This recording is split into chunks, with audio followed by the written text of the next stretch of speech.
I want to briefly talk about fear and anxiety, which is something I'm sure a lot of you out there have.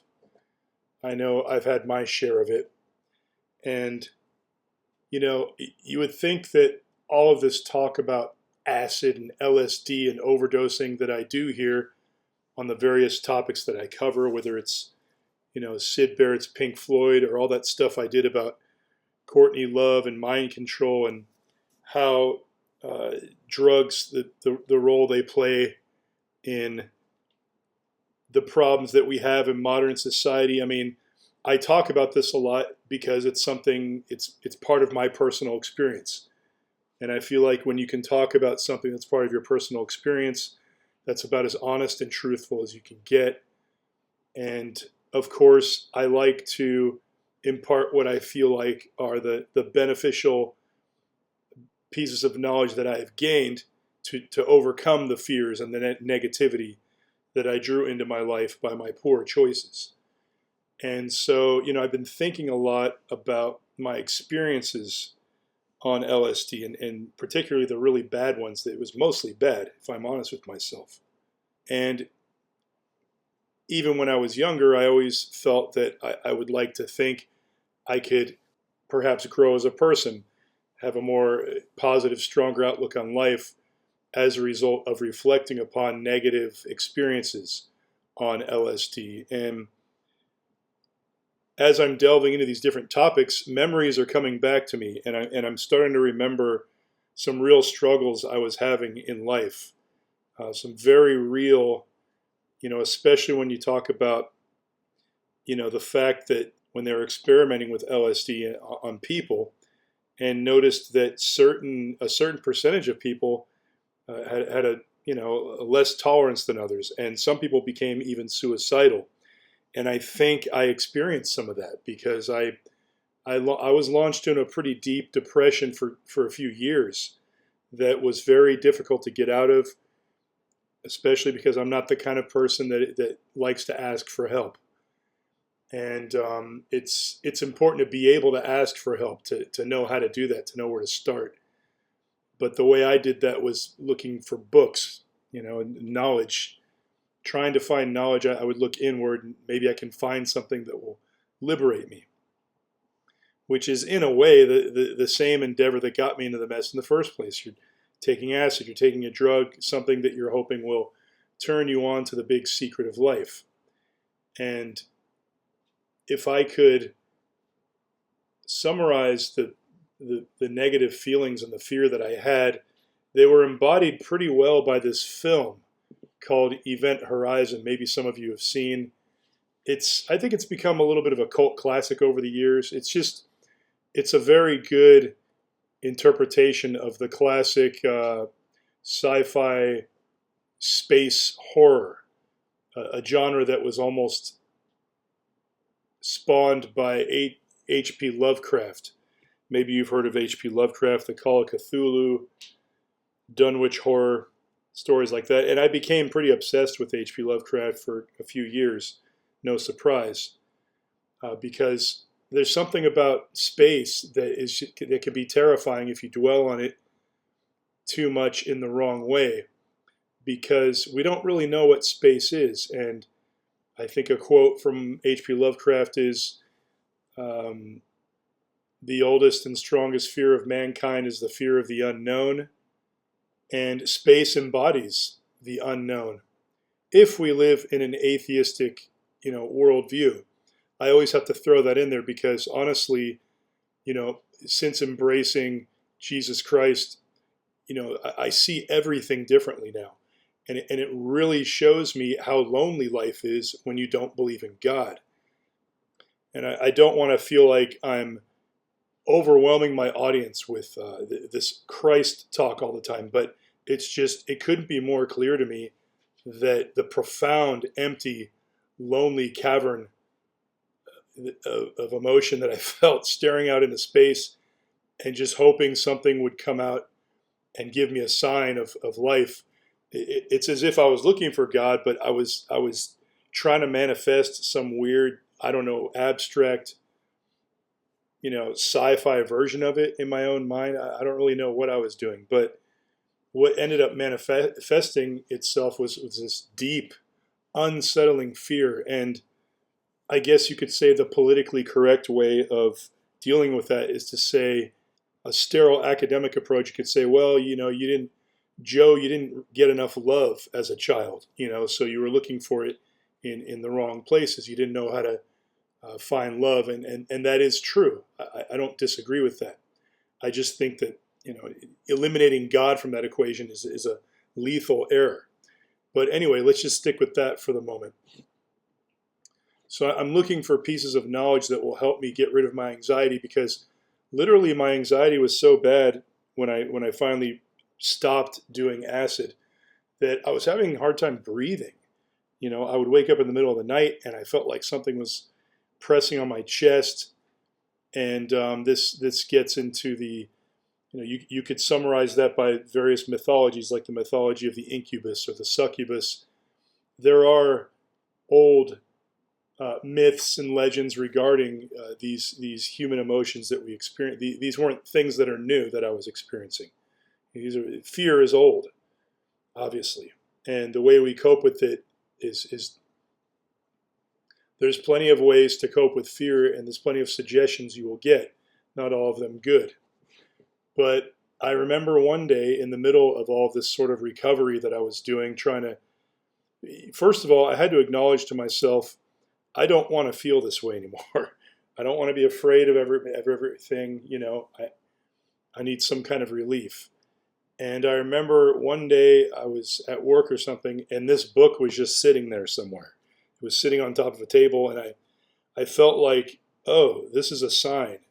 I looked at the cover, and it's got this real cool, very striking. This is the kind of thing that was right up my alley at the time. Like, whoa, this must be a sign from the universe. I have to read this and understand it. And some of the stuff in books like this is very handy and will get you out of a fix. But it ends up being kind of like a prescription drug, or headache medicine would be a better analogy, I think. It's something that might help you in the short term, but in the long term, it's not really addressing the basic spiritual problem that I was having. I think this set me on the path to getting into the occult, and eventually manifesting itself in the tarot and Aleister Crowley and alchemy and all that stuff, which is all very, it's very appealing, especially if you're an artist, because taking a tarot card and contemplating the meaning and exploring it and reading it inevitably affects that part of the mind that is artistic. It's inevitable. And I used to scoff at the idea that, exploring that part of the mind, there's danger there. And in fact, let's get a little more specific here. Even before all that, when I first started getting into LSD and stuff, I read the Satanic Bible. And I guess I could say that this was maybe the first philosophical book I ever really read and that really spoke to me.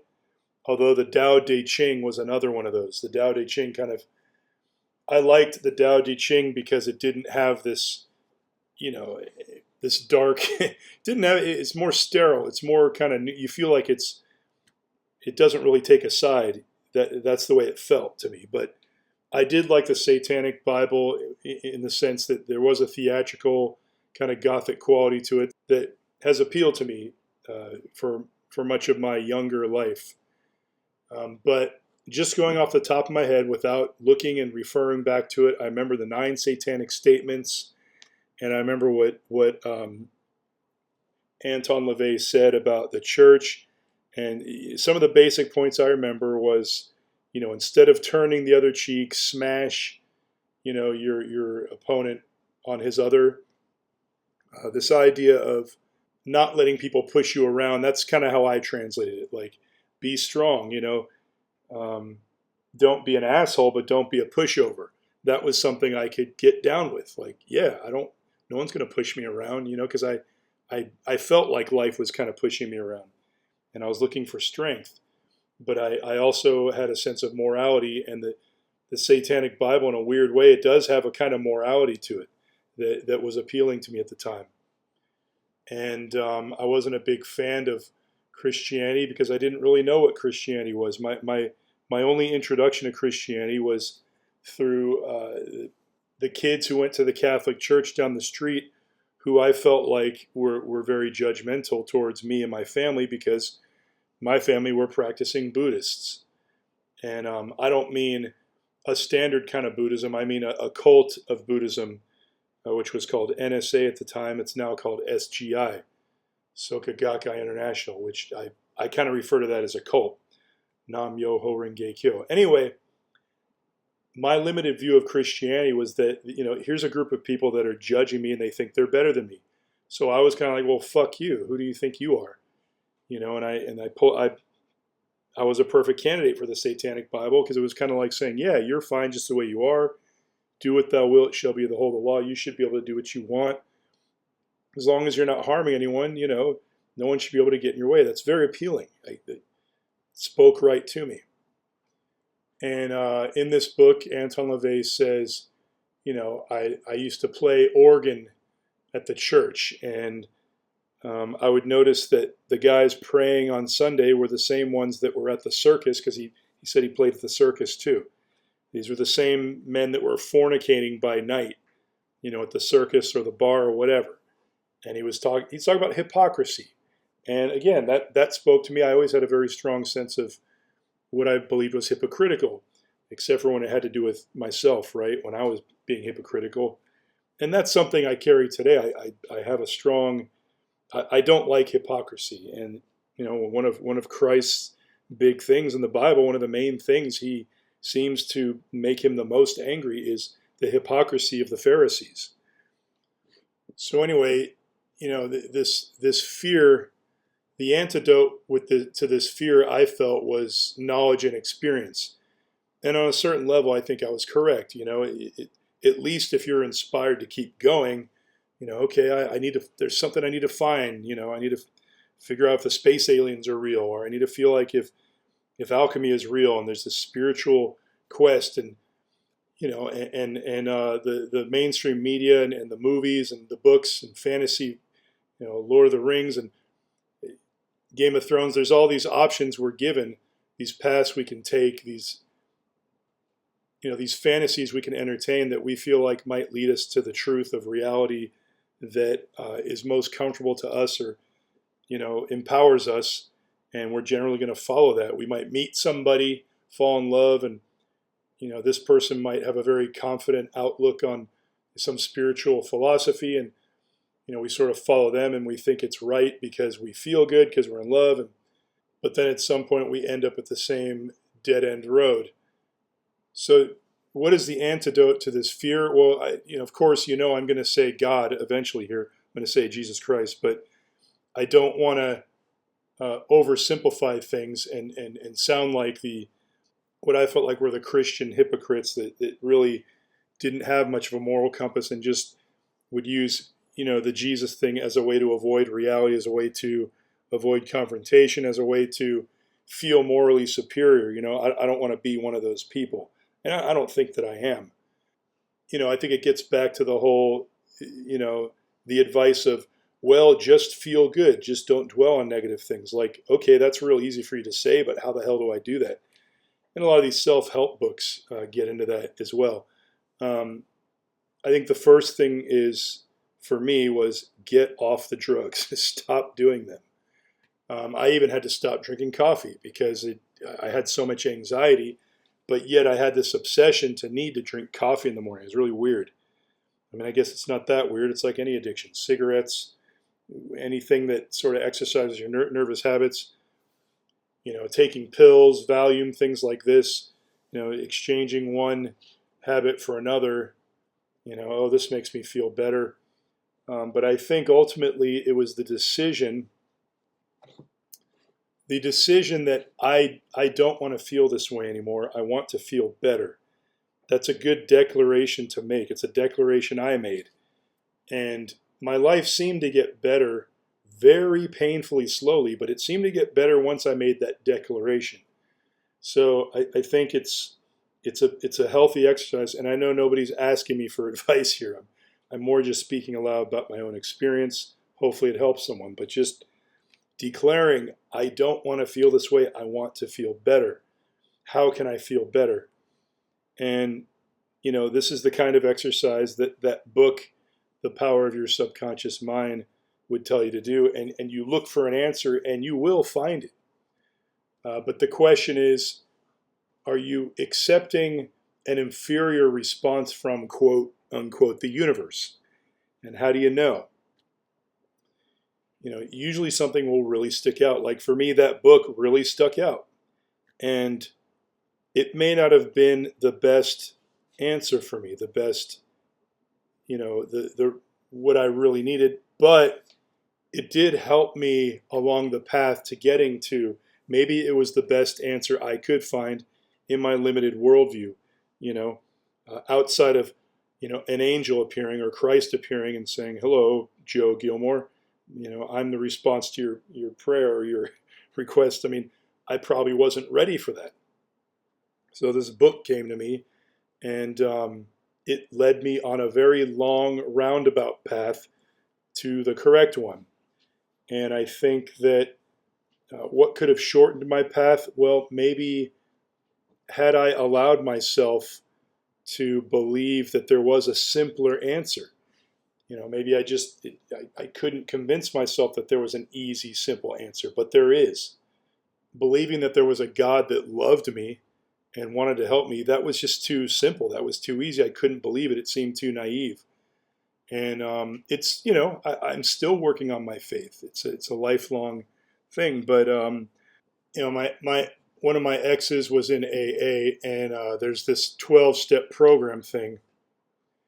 And number one is we admitted we were powerless over alcohol, that our lives had become unmanageable. What is the fear of the unknown? It's that we have no control, and we're just floating around in outer space, and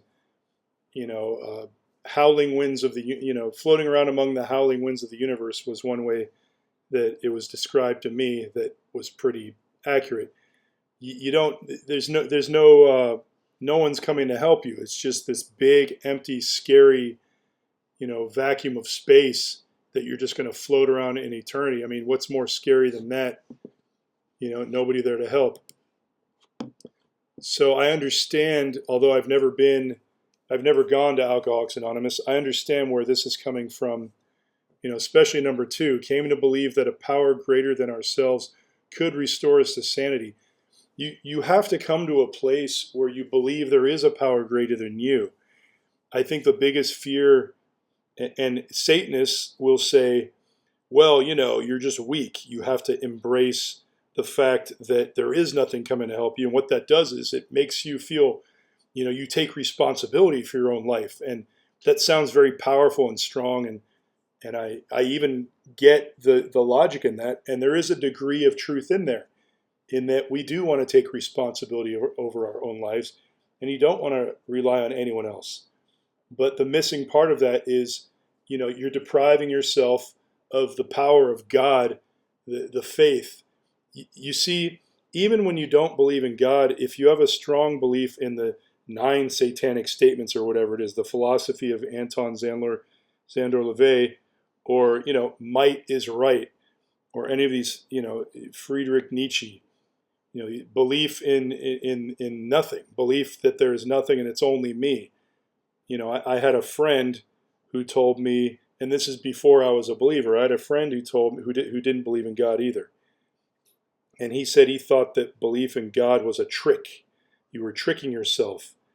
And this guy was an academic. I was never an academic, but he was. And this was a good friend of mine. And it was helpful to hear him say this, because I'm still to this day contemplating what he said. And I get it. Like, you don't want to rest your faith on something that perhaps doesn't really exist. But at the same time, and I told him at that time, I said, well, you have a strong faith in your non-belief. Your non-God is your belief. And I think that messed with his head a little bit, because he didn't want to, his whole philosophy was, I don't believe in anything and that's my strength. He didn't want to believe that that was a form of faith. The bottom line is faith is the strength. The strength is faith. And so if you can acknowledge that faith, that there is a strength in faith, because if you don't have faith in anything, you are just, subject to the random howling winds of the universe. That is the most scary place to be. You have to have faith in something. If you didn't have faith in reality and physics, that the ground was there, which I approached at one point in my life, I began to approach that type of a lack of faith where I almost didn't even believe that, the ground was there when I went to put my foot down. That's a scary place to be. How can you even do anything if you don't even have faith in the air that you're breathing, right? You've got to have faith in something, even if it's not God, So, to believe that there's a power greater than yourself, it's a hard thing to do, but it's a very humbling exercise and it's a very important exercise. But at the end of that, there needs to be something positive that's, working towards your greater good. And it requires a threshold, you could say a leap of faith. There's something to that. You do have to just believe that there's something good, that there's something strong that will carry you over that scary precipice. And I think that the main difference between someone who has faith in themselves and someone that has, faith in a greater power that is looking out for their own good, there's a subtle but very distinct difference between those two philosophies. And the latter is far more lasting and powerful than the former, because the latter doesn't necessarily ignore.